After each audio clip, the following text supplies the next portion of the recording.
Thank you, Pak David, and a good evening, everyone. Selamat malam.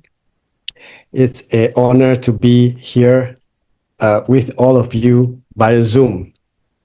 Terima kasih buat semuanya. Selamat malam semua. Terima kasih Pak David. Sungguh suatu kehormatan bisa bersama kita semuanya di sini di Zoom.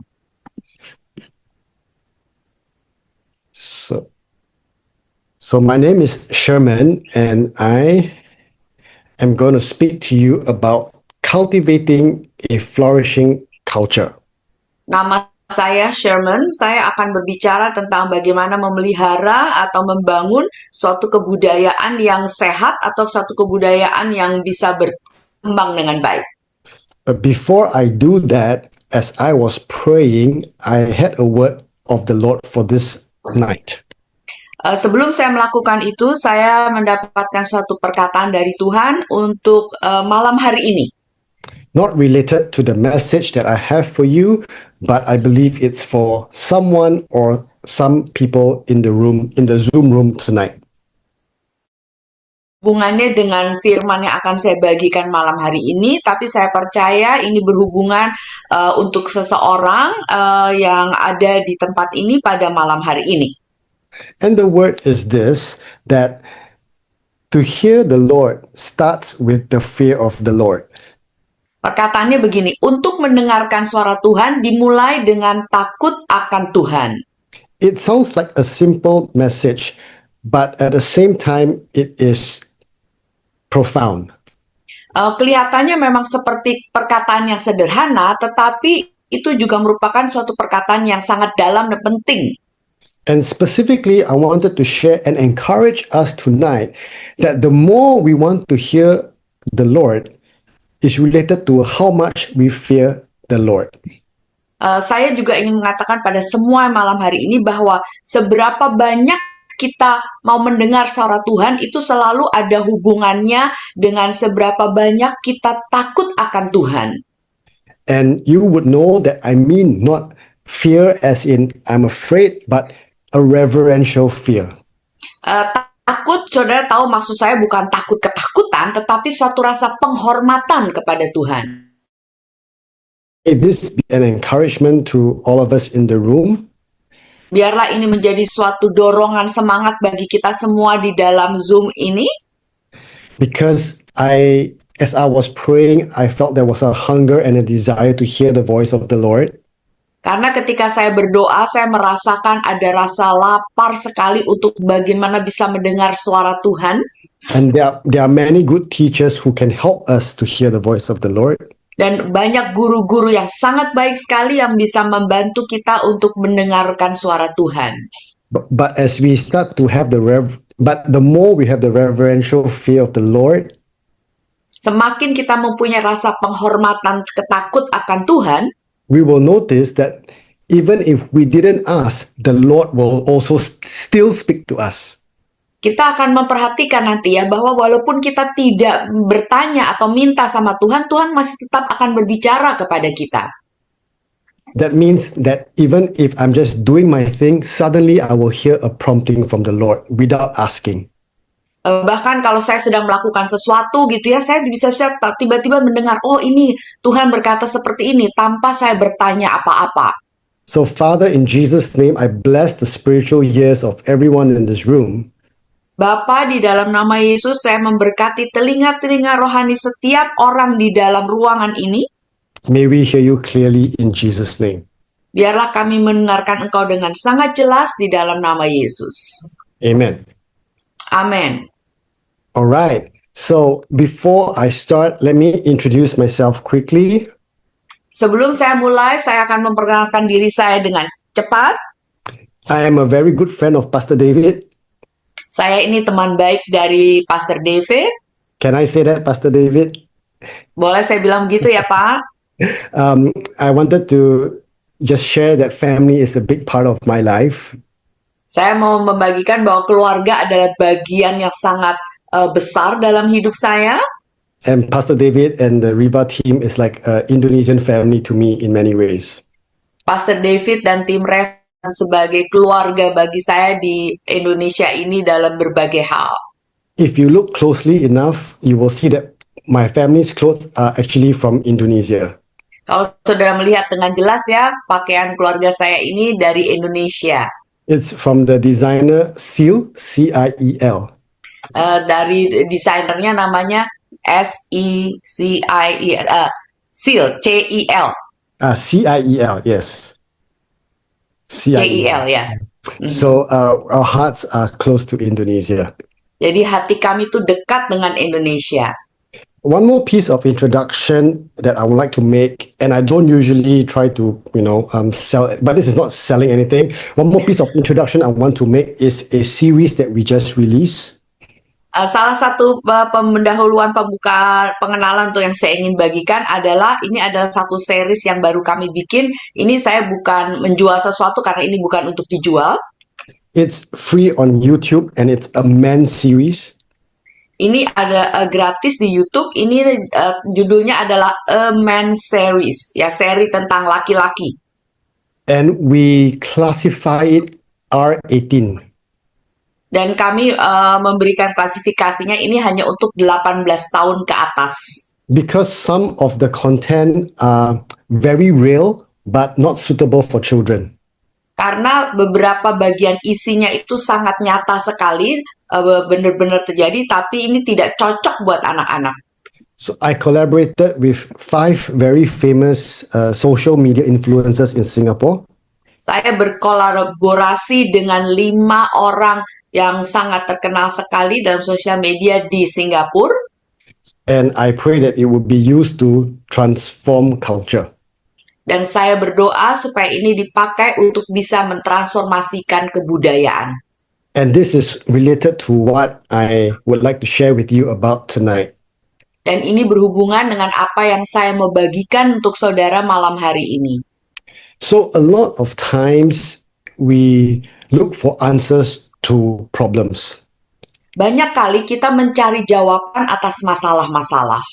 I will just ask you this question. Today, were you looking for a solution to a problem? Saya mau bertanya pada saudara, apakah saudara sekarang ini sedang mencari satu solusi untuk suatu masalah? More likely than not, your answer would be yes. Paling nggak jawaban saudara kemungkinan besarnya ya. And maybe you've heard prophetic words, you've heard sermons and messages about something that the Lord has put in your heart. Mungkin saudara sudah mendengarkan kata-kata profetik, nubuatan, khotbah, atau pengajaran sesuatu yang berbicara kepada saudara. And you're chasing the outcome or this sermon that you heard. Culture will help you to prepare for the fulfillment of these words. Kebudayaan itu akan menolong saudara untuk mempersiapkan supaya kata-kata itu menjadi penggenapan atau terjadi. I am a business. How do we enter this market? How do we structure this business? How do we sell this product? Bagaimana kita bisa memasuki pasaran ini? Bagaimana kami bisa melakukan strategi pada satu tempat? Bagaimana kita melakukan suatu produk? But allow me to share with you how culture is God's intent. Saya mau membagikan bagi saudara bagaimana kebudayaan itu sebenarnya itu adalah intensinya Allah atau niatannya Allah. And helps you to shape the outcome that God wants for you. Dan itu akan menolong saudara membentuk hasil akhir daripada apa yang Tuhan mau dalam hidupmu. I will leave some time at the end for question and answers in case there's something that you really want to find out more. Nanti di akhir ini saya akan memberikan waktu untuk saudara bertanya kalau saudara ingin mengetahui lebih banyak. A few stories before I go into detail. Beberapa cerita sebelum saya masuk ke dalam detailnya. One of the businesses I run is Salt Media and Entertainment. Salah satu bisnis yang saya lakukan adalah Soft Media dan Entertainment. And during COVID, it was a very bad time for us. Dan masa COVID adalah masa yang sangat buruk bagi kami. I wanted to close down the business. Saya mau menutup usaha ini. The reason I didn't was because 4 of my staff told me that I cannot close the business. Alasannya adalah kenapa 4 dari staf kami mengatakan saya jangan menutup usaha ini. And to show that they are serious about their message to me, Dan untuk menunjukkan betapa mereka itu serius dengan pesan mereka itu kepada saya, 4 of them worked for no salary for more than a year. 4 dari mereka itu bekerja bagi saya tidak ada gaji selama 1 tahun. Among the 4, one of them had 5 children at that time. Di antara 4 orang itu, satu mempunyai 5 orang anak. But he felt that the culture in Salt Media was something that he needed to see through. Tapi dia berpikir bahwa kebudayaan dalam sosial media ini adalah sesuatu yang dia mau lihat hasil akhirnya. Of course, when COVID was no more, I was able to then start paying them again. Tentu saja ketika COVID sudah tidak ada lagi, saya mulai bisa untuk menggaji mereka And lagi. we slowly turned the business around. Dan pelan-pelan usaha ini bisa berbalik baik. Some of you know I'm also the president of Gatekeepers Singapore. Beberapa dari saudara tahu bahwa saya juga adalah presiden dari Gatekeeper Singapura. It's a 50-year-old organization. Ini adalah organisasi yang sudah 50 tahun. Old is gold, Tua itu adalah emas, but old also means heavy. tapi tua juga berarti berat, Heavy ship. yaitu bentuknya tuh berat. So to lead this heavy ship was not an easy thing. Oh, itu adalah suatu kapal yang berat. Jadi untuk memimpin suatu kapal yang berat ini itu tidak mudah. The first thing I did was to emphasize the culture. Yang pertama-tama saya lakukan adalah untuk memberikan emphasis atau tekanan pada kebudayaan. And today our leadership team has doubled. Dan sekarang bagian daripada tim kepemimpinan kami sudah 2 kali lipat. One reason I haven't been able to go to Indonesia at Pak David's request is because I needed to build this part of the ship first. Salah satu alasan saya belum bisa datang juga ke Indonesia seperti yang Pak David selalu minta karena saya sedang membangun kepemimpinan ini. So I realized that culture is very important. Saya menyadari bahwa kebudayaan itu adalah sangat penting sekali. Because you can get the best minds, the best strategies to give you some plan. Karena saudara bisa mendapatkan suatu strategi yang terbaik untuk saudara bisa mendapatkan rencana-rencana yang akan dilakukan. But when COVID come or when you have to steer a big ship, all these plans... Yeah, go ahead. Ketika COVID datang dan saudara harus mengemudikan kapal yang besar ini, you need the culture to execute your plans. Saudara membutuhkan strategi untuk bisa melakukan rencana saudara. In the world, the hardest problem is people problem. Di dunia, masalah yang terbesar adalah masalah dengan orang-orang. The problem is so big that only Jesus had to come to solve the problem. Masalahnya begitu besar sehingga Yesus itu harus datang untuk menyelesaikan masalah tersebut.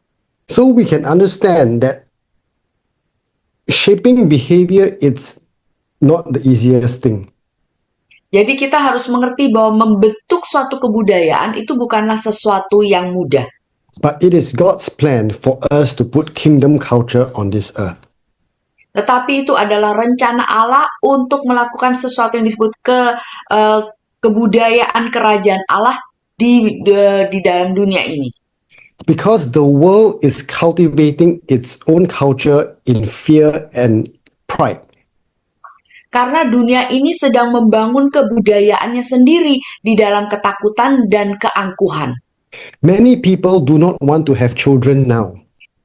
Banyak orang yang nggak mau punya anak sekarang. Especially in developed countries or in rich countries. Terutama di negara-negara yang sedang membangun atau negara-negara kaya. They see children as a burden. Mereka melihat anak itu cuma beban. But God's plan before the 10 commandments was the first command. Tetapi rencana Allah sebelum 10 perintah Allah, perintahnya yang pertama which is to be fruitful and multiply. adalah untuk berbuah-buah dan berkembang biak, But bertambah we- banyak. But the world has taught us to think about ourselves. Tetapi dunia mengajarkan kepada kita, pikirkan diri kita sendiri dulu. And be fearful that children will tie us down. Dan memberikan rasa takut bahwa anak itu cuma akan bisa mengikat kita aja, menurunkan kita, menjatuhkan kita. Kingdom leaders need to change this story. Jadi pemimpin-pemimpin dalam kerajaan Allah harus bisa mengubah cerita ini. Because family is God's plan. Karena keluarga adalah rencananya Allah. That's why He's your father, Itu sebabnya dia adalah Bapa kita, not your boss. bukan bos kita. So, how then do we shape this kingdom culture? Jadi bagaimana kita bisa membentuk kebudayaan kerajaan Allah ini? Because if we do not, the world would fill the void. Karena kalau kita tidak melakukannya, maka tempat bagian yang kosong itu nanti dunia yang akan masuk memenuhi di dalamnya. So, to understand what I'm sharing with you tonight, Jadi supaya saudara bisa mengerti apa yang saya bagikan malam hari ini, because some of the words here are like in English, karena beberapa dari perkataannya di sini dalam bahasa Inggris, so please excuse me. jadi tolong maafkan saya. Also, because I'm still nursing a cold, I'm still recovering from a cold, so I might sound a bit nasal. Saya juga baru mau pulih ini dari flu, jadi suara saya kelihatannya kedengarannya sengau. Please excuse me, but I want you to think about cultivating a garden. Jadi maafkan saya ya, saya mau saudara berpikir bagaimana saudara memelihara suatu taman. Actually, the word culture comes from the word to cultivate. Jadi sebetulnya kata kebudayaan itu asal katanya adalah membangun, To protect menanam, untuk menjaga and to inhabit. dan untuk menempati, Yeah, to live in. untuk tinggal di dalamnya. So, when you think of a garden, if you do not take care of it, the weeds will grow. Kalau saudara berpikir tentang taman dan saudara nggak pelihara, maka itu semua ilalang-ilalang akan tumbuh. If you don't water the plant will die. Kalau saudara tidak memberikan air kepada tanaman, tanaman akan mati. If you don't put fertilizer or you put too much fertilizer, the plant will also not do well. Kalau saudara tidak memberikan pupuk atau terlalu banyak pupuk, maka tanaman juga nggak akan bertumbuh dengan baik. The principle of first mention. Prinsip daripada penyebutan yang pertama, What is the reason that early on in the Bible, God uses the picture of a garden? apakah alasan bahwa di permulaan sekali Tuhan memberikan satu gambaran sebuah taman? And when Jesus came, He wanted us to make disciples of all nations. Waktu Yesus datang, dia mau kita semuanya memuridkan segala bangsa. Old Testament, New Testament. Perjanjian lama dan perjanjian baru. God wanted us to inhabit this world and bring kingdom culture here on earth. Tuhan mau kita menempati atau tinggal di dalam dunia ini dan memuliakan kerajaannya. That means we must be mindful to tend to that means that we must be mindful to take care of the garden around us. Jadi berarti kita ini harus berhati-hati sekali untuk memelihara semua taman di sekitar kita. Just because you plant a mango tree doesn't guarantee you a mango 10 years later. Bukan karena saudara menanam pohon mangga, tidak menjadi jaminan bahwa saudara akan dapat buah mangga 10 tahun kemudian.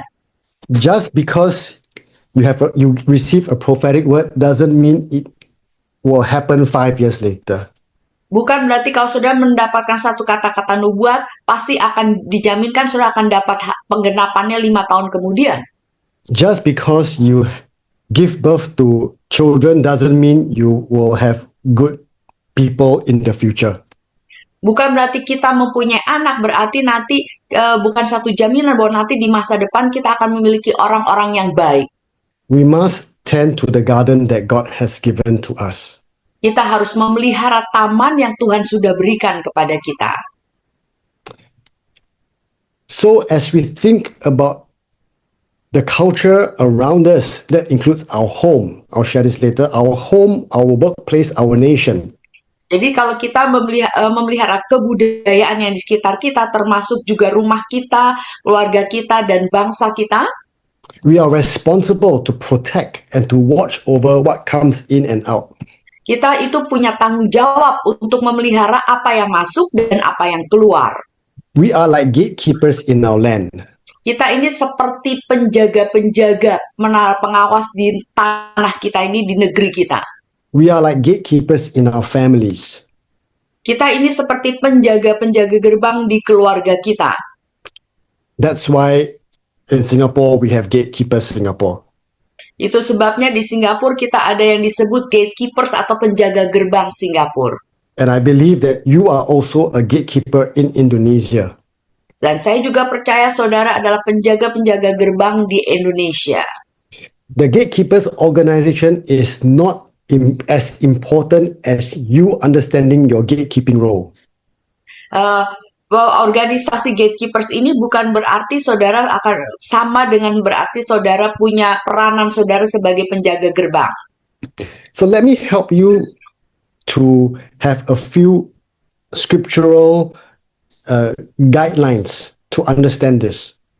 Saya mau menolong saudara dengan ayat-ayat sebagai tuntunannya untuk mengerti ini. In Genesis,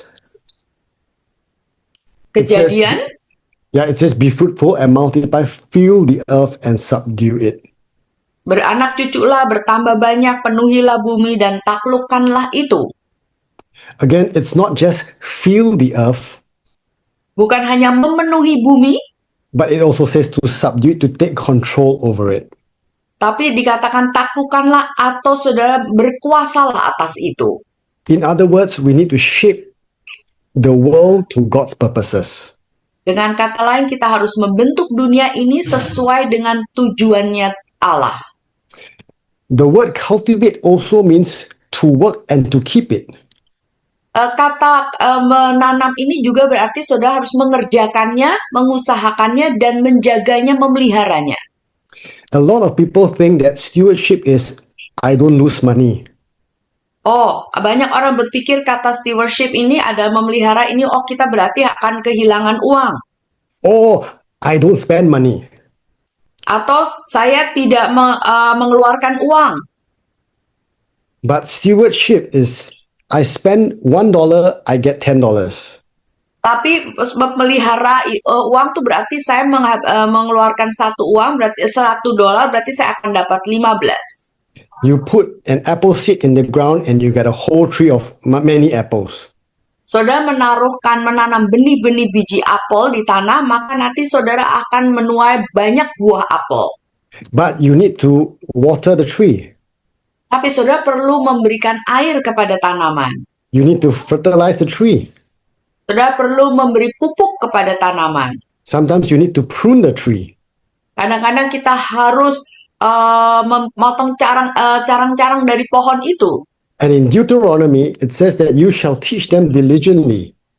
Dan di dalam kitab Ulangan 6 ayat 7 dikatakan kita harus mengajarkan kepada mereka dengan rajin. And for you who are parents, you will understand that what you teach your children will shape their lives. Dan kita sebagai yang orang tua akan mengetahui sebagaimana kita mengajarkan kepada anak kita, nanti mereka di masa depannya akan menjadi seperti itu. If you like telling jokes and you create a very fun environment at home, kalau saudara senang untuk mengatakan cerita-cerita yang lucu dan memberikan suatu atmosfer yang menyenangkan di rumahmu, they will see that the world is a fun place. jadi mereka akan melihat bahwa dunia ini tempat yang menyenangkan ya. I'm not here to flatter Pastor David, but I have seen him with his family. Saya bukan begini untuk mengatakan sesuatu pada Pastor David, tapi saya sudah melihat keluarganya and he behaves like a child when his family is around him. dan dia itu bertingkah laku seperti anak kalau dia di tengah-tengah keluarganya. But it's a joy to watch. Itu adalah suatu hal yang menyenangkan bisa melihat seperti itu. Because his children and his grandchildren, the future, will look at the world with eyes of faith. Karena anak-anaknya dan cucunya di masa depan akan bisa melihat dunia ini dengan cara pandang iman. And what he is doing, he is not just doing for the now. In Galatians chapter 6, Pastor David is setting an example. He's doing it for the long run. Dan dia tidak melakukannya hanya untuk masa sekarang saja, seperti Galatia 6 ayat 9, tapi dia melakukan ini untuk jangka. Because building culture takes time. Karena membangun kebudayaan itu membutuhkan waktu. Building culture takes patience and endurance. Membangun suatu kebudayaan itu membutuhkan kesabaran, membutuhkan dan daya tahan terus-menerus. And most important, building culture takes faith. Dan yang paling penting, membangun kebudayaan itu butuh iman. Why do I say that? Because culture doesn't happen overnight. Kenapa saya mengatakan begitu? Karena kebudayaan itu nggak terjadi cuma dalam waktu semalam. And the good things in life don't come overnight also. Dan juga hal-hal yang baik dalam hidup ini tidak datangnya cuma dalam waktu semalam. Because they last. Karena itu akan bisa bertahan lama.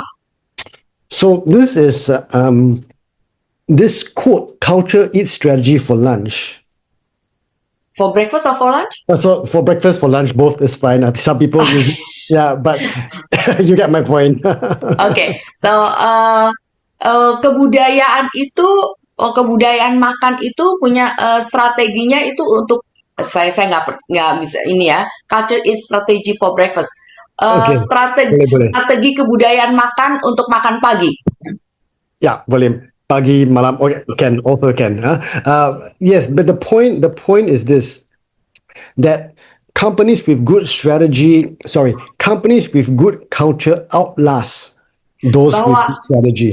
Yang penting adalah suatu perusahaan dengan kebudayaan yang baik itu akan bisa bertahan lama. This is important to understand. Ini penting sekali untuk kita bisa mengerti. Because the kingdom of God will outlast anything and anybody. Karena kerajaan Allah itu akan bertahan selama-lamanya lebih dari apapun dan siapapun. So our faith in God is with an eternal mindset. Jadi iman kita kepada Tuhan itu harus punya pola pikir kekal.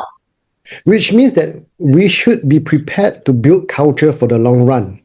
Jadi artinya kita harus siap untuk membangun suatu kebudayaan untuk jangka yang panjang.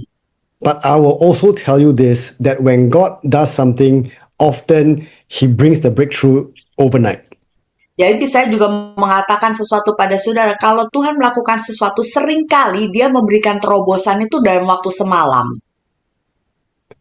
I give you a few examples of companies that took this very seriously. Saya akan berikan beberapa contoh perusahaan-perusahaan yang mengambil hal ini dengan sangat serius. Toyota, most of you would know. Toyota ya, sebagian besar dari saudara tahu. So after the Second World War, setelah Perang Dunia Kedua, they were almost bankrupted. Mereka tuh hampir saja bangkrut. And the recent founder, Toyoda San. Dan penemu daripada Toyota ini, Kaizen, he instilled this mindset of Kaizen. Dia memasukkan satu cara pola pikir yang disebut Kaizen, which is small but continuous improvement. Mindset pola pikirnya adalah kecil tapi itu terus-menerus. Terus-menerus. So every employee understands that what they do every day they have to improve in a small but always improving. Jadi setiap karyawan itu tahu bahwa setiap hari mereka melakukan sesuatu itu harus ada kemajuannya walaupun kecil tapi terus ada kemajuannya. Toyota might not be your favorite car brand. Toyota mungkin bukan merek mobil yang saudara sukai, but it is a very reliable car. tetapi itu adalah suatu mobil yang saudara bisa percayai. Most importantly, they have outlast many economic cycles. Dan yang paling penting dalam circle lingkaran ekonomi yang berkali-kali berulang-ulang tuh mereka itu bisa terus tahan. And they are very big today. Dan mereka sangat besar sekarang ini. So culture has outlasted their different changes in strategy. Jadi kebudayaan itu bisa mengalahkan segala sesuatu, bisa bertahan lama, bisa mengalahkan semua yang lain-lain termasuk strategi. Next example, Samsung, most of you would know. Samsung ya, sebagian besar dari saudara juga tahu. I own a Samsung television. Saya punya televisi Samsung. But in the 90s, they were only known for making many products but low quality. Tahun 90-an mereka tuh terkenal dengan membuat banyak sekali produk-produknya tapi nggak ada kualitasnya. So in 1993, when Chairman Lee took over, Tahun 1993 waktu Chairman Lee mengambil alih perusahaan ini, he decided that there must be a shift in the culture of the company. dia memutuskan bahwa harus ada perubahan daripada quality ke perusahaan ini. To move away from mass production to quality production. Mereka harus berubah sekarang dari produksinya yang besar-besaran jumlahnya sekarang kepada kualitinya. So he instilled cultural change in the company. Jadi dia memasukkan kebudayaan, perubahan suatu kebudayaan di dalam perusahaan ini. And today we see how big Samsung is. Dan sekarang kita melihat betapa besarnya Samsung ini. A leader in television technology. Dia menjadi yang pertama di dalam teknologi TV.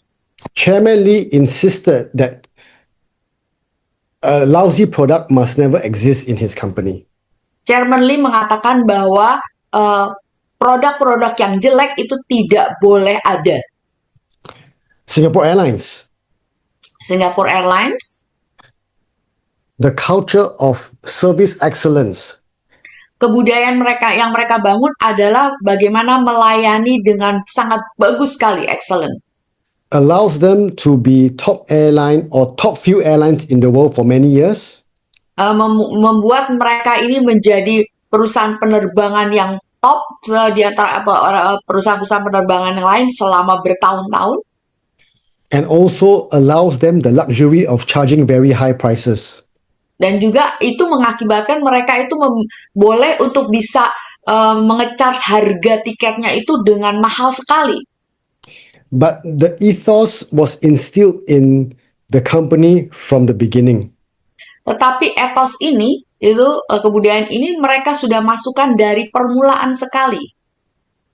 So I have many business friends that will only fly Singapore Airlines whenever they can. Dan saya punya teman-teman pengusaha yang mereka hanya mau berterbang dengan Singapore Airlines sebisa mungkin. Even though the planes are now old and the food is not as good as other airlines. Walaupun sekarang pesawatnya sudah tua dan makanannya tidak sebaik penerbangan-penerbangan yang lain. Because of the service culture of the airline. Ini semua karena kebudayaan bagaimana cara melayani di dalam penerbangan mereka. Last example. Contoh yang terakhir. A Chinese company called Haier. Perusahaan Cina yang namanya Haier. And I purposely put a Japanese company, Korean company, Singapore company, and a Chinese company. Saya sengaja memasukkan perusahaan Jepang, Korea, Singapura, Cina. When I speak to the Filipinos, I will put an Indonesian company in there. Kalau saya berbicara pada orang Filipina, saya masukkan juga perusahaan Indonesia. But Haier is a very interesting company. Haier ini adalah perusahaan yang sangat menarik. It was also a mass producer of household goods. Ini adalah juga perusahaan atau pabrik yang menghasilkan hal-hal yang sangat besar dan banyak sekali untuk barang-barang rumah tangga. But in 1983, when the new CEO, Mr. Chang, took over, Tahun 1983 waktu CEO-nya Xiang Rumin mengambil alih, he decided that he needed to change the culture of mass production. dia memutuskan untuk mengubah kebudayaan memproduksi besar-besaran. When he discovered that there were 79 low quality refrigerators, Waktu dia menemukan bahwa ada 79 kualitas kulkas yang nggak bagus, he put the 79 refrigerators together and gathered all the stuff. dia mengambil 79 kulkas yang nggak bagus ini dan mengumpulkan semua stafnya. He took a big hammer and started to beat up all the refrigerators. Dia mengambil palu yang besar dan mulai memalu semua kulkas-kulkas tersebut. And told his team that they will not produce lousy products anymore. Lalu mengatakan pada timnya bahwa mereka tidak akan lagi memproduksi barang-barang yang jelek.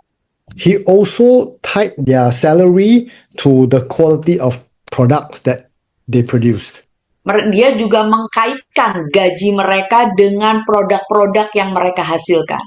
So if one of the teammates is responsible for a defective product or a lousy product, jadi kalau salah satu anggota tim itu bertanggung jawab untuk mendeteksi adanya produk-produk yang jelek, they will earn lesser.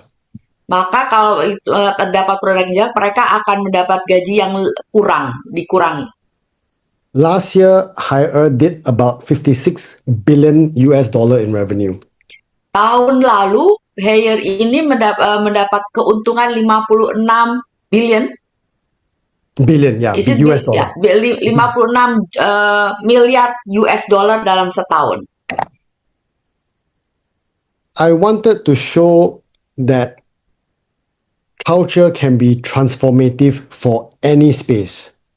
Saya ingin memberitahukan bahwa kebudayaan itu bisa diubahkan dalam bentuk apa saja. I will start to land this in a few slides. Saya akan mengakhiri ini dengan beberapa slide. But I will skip a few slides. Saya juga akan men-skip beberapa slide. But I wanted to show you the line between kingdom culture and the worldly culture. Saya ingin memberitahukan pada saya perbedaan dengan kebudayaan kerajaan Allah dan kebudayaan dunia. The world is about self-promotion and ego. Dunia ini kebudayaannya cuma tentang mempromosikan diri sendiri dan untuk ego mereka sendiri, mementingkan diri sendiri.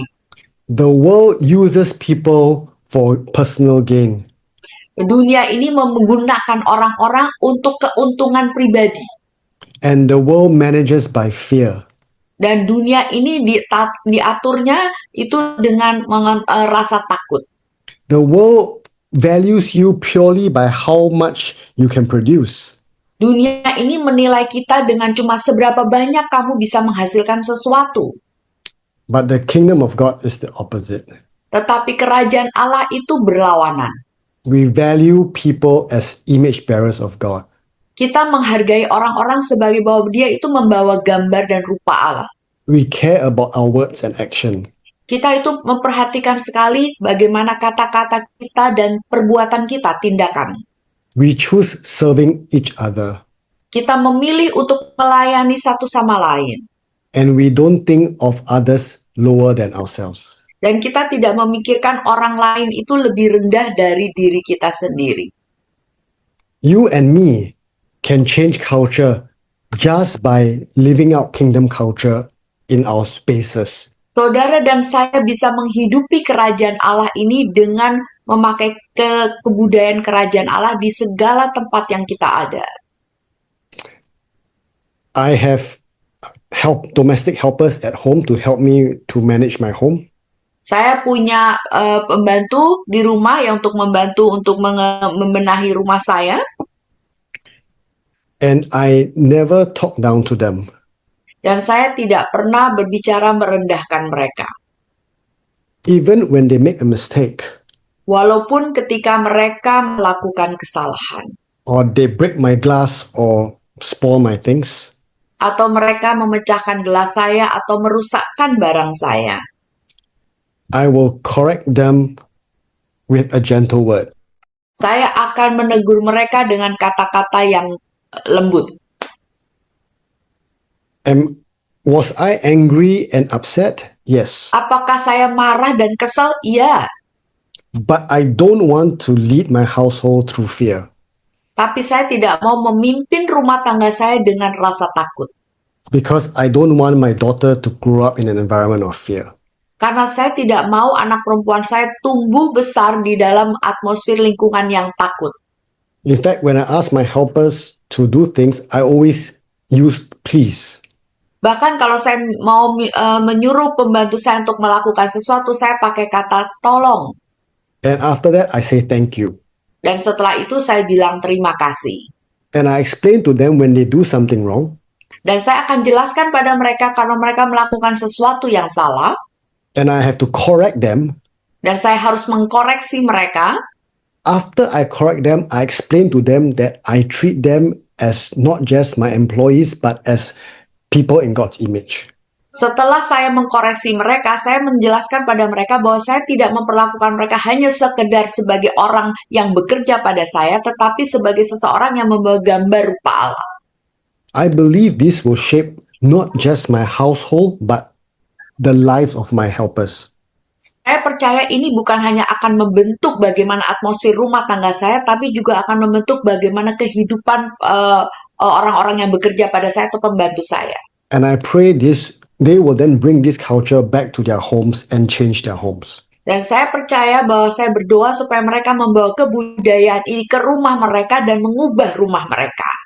So these are 4 places you can think about how you can shape the culture of your life. Ini adalah 4 tempat di mana saudara bisa membentuk atau mengubah kebudayaannya. Of course, the first one is your family. Tentu saja yang pertama keluargamu. The second is your workplace.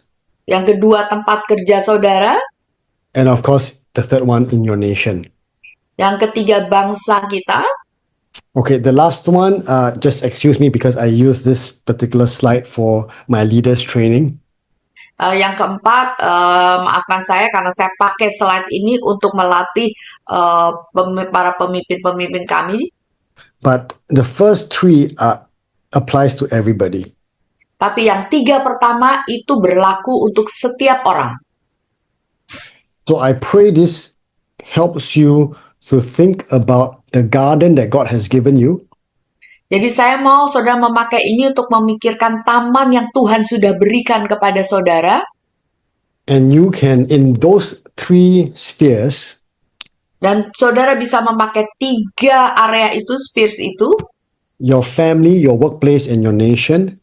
Keluargamu, tempat kerjamu, dan bangsamu.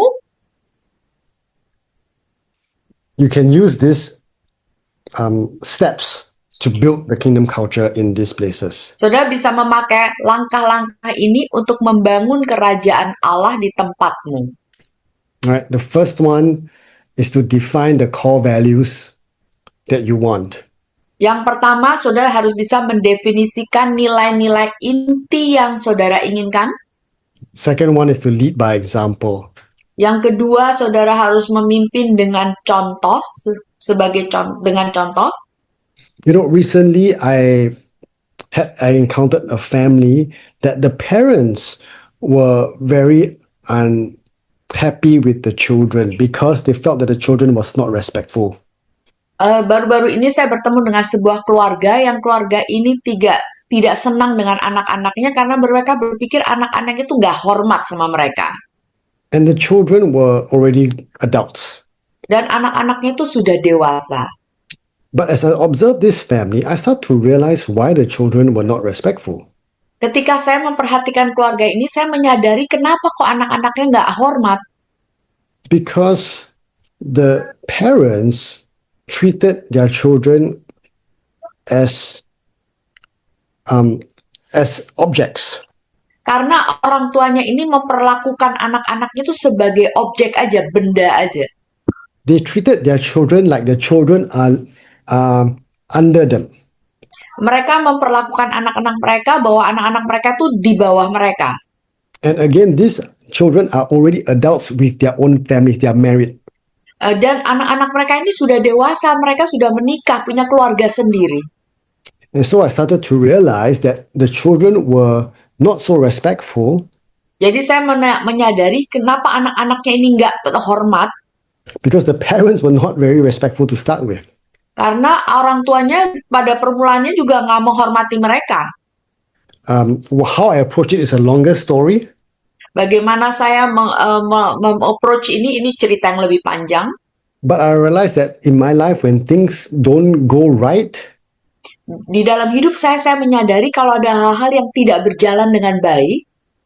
I look at where I can lead by example first. Yang pertama-tama saya akan melihat diri saya, bagaimana caranya saya menjadi teladan atau menjadi contoh dulu. And this is very important because a generation is looking for integrity. Ini penting sekali karena generasi-generasi sekarang itu mereka sedang mencari atau melihat akan adanya integritas, ketulusan. We teach what we live out, Kita mengajar dengan bagaimana cara kita hidup. which is step number 3, where it's important to communicate our values to. Yang nomor 3, langkahnya adalah penting sekali untuk mengkomunikasikan nilai-nilainya itu apa. Especially men. Terutama laki-laki. I encourage men to talk a little bit more. Saya mendorong supaya yang laki-laki lebih banyak bicara. One of my most favorite memories Salah satu memori yang paling saya sukai is to listen to my spiritual fathers tell me stories. adalah mendengarkan kepada bapak rohani saya yang menceritakan cerita-cerita.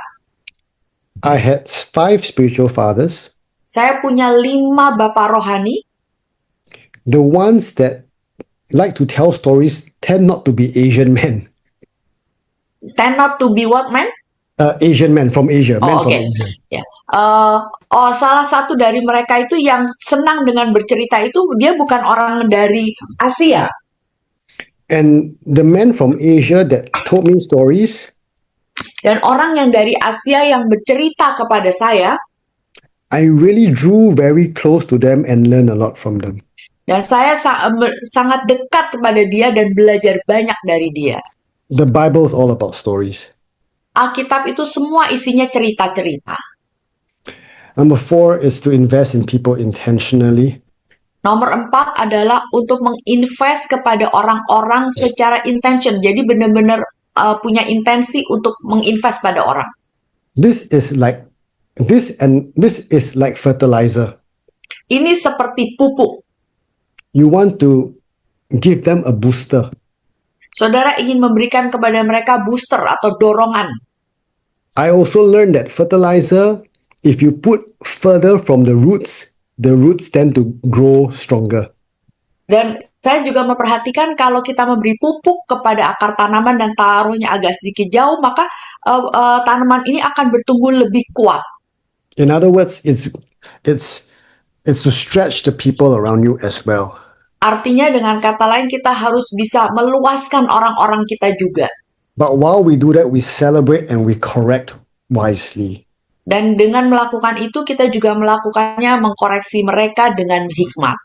Every small win, Setiap angin yang kecil, every good decision, setiap keputusan-keputusan yang baik, we celebrate the goodness of God. kita harus merayakannya dengan kebaikan Tuhan. That creates a culture of progress. Itu akan menciptakan suatu kebudayaan yang progresif atau terus bertumbuh. Create rhythms and rituals. Number 6. Nomor 6, ciptakanlah rhythms dan ritual. This is very important as well. Ini juga sangat penting. Jesus had a rhythm. Yesus itu punya ritmenya. Jesus knew when he needed to get back into rhythm and go away and pray. Yesus tahu kapan dia harus kembali kepada ritmenya atau rutinitasnya atau dia harus pergi menyingkir. Jesus didn't do a miracle. Sorry, let me say that again. When Jesus was performing miracles, he had a rhythm about it as well. Kalau ketika Yesus itu melakukan mujizat, dia punya ritmenya juga. He waited for the right time. Dia menunggu untuk waktu yang baik, waktu yang tepat. Rhythm at home in your organization. Bahkan di rumahmu juga di organisasimu, It brings stability and security to your home and your organization. ini akan membawa stabilitas dan juga rasa aman di dalam keluarga atau tempat kerjamu. My wife and I, we start every year with the 21-day fast. Istri saya dan saya memulai setiap tahun dengan berpuasa 21 hari. That has been our rhythm and our ritual for the past 6 years, I believe. Ini sudah menjadi ritme dan ritual kami, saya percaya sekitar 6 tahun. And for my family, it's created a very sacred time at the beginning of the year. Dan bagi kami ini menciptakan suatu saat yang sangat kudus di permulaan tahun. So that my wife and I can also connect on a spiritual level. Supaya saya dan istri saya juga bisa saling berkoneksi atau berhubungan dalam tingkat rohani. The last point, of course, is to be patient. Yang poin yang terakhir adalah sabar.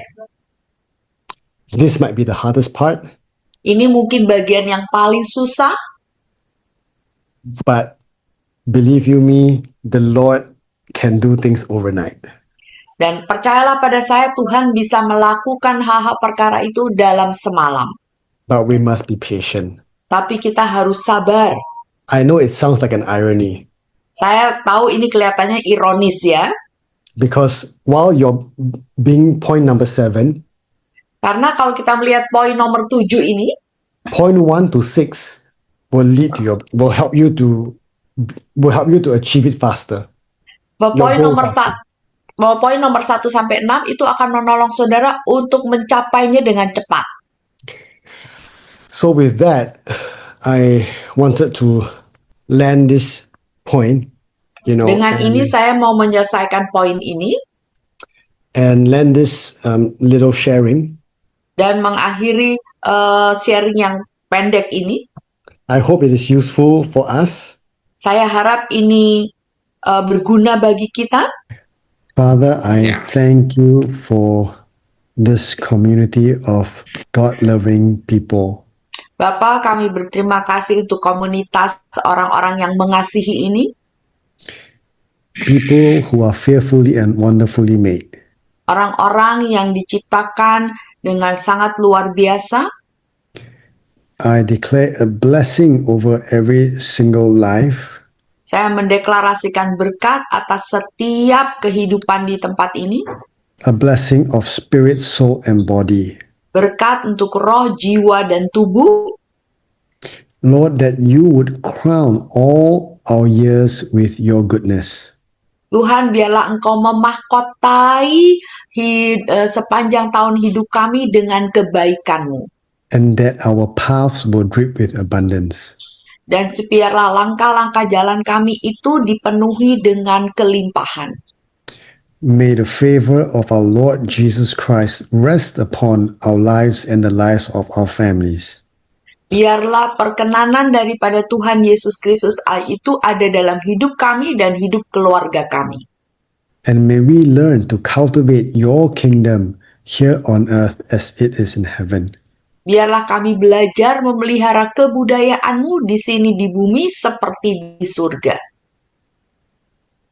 And may we bring glory to the name of Jesus Christ. Dan biarlah kami membawa kemuliaan dalam nama Tuhan Yesus Kristus. I declare over us that the Lord bless us and keep us. Saya mendeklarasikan atas kami semua supaya Tuhan menjaga kami dan memelihara kami. The Lord Yahweh make his face to shine upon us and be gracious unto us. Tuhan Yahweh itu akan menyinari kami dan juga menjaga kami dengan wajahnya. The Lord Yahweh lift up his countenance and grant us his shalom. Biarlah Tuhan Yahweh itu menghadapkan wajahnya kepada kami dan memberikan kami shalom-Nya. In Jesus' name. Dalam nama Yesus. Amen. Amin.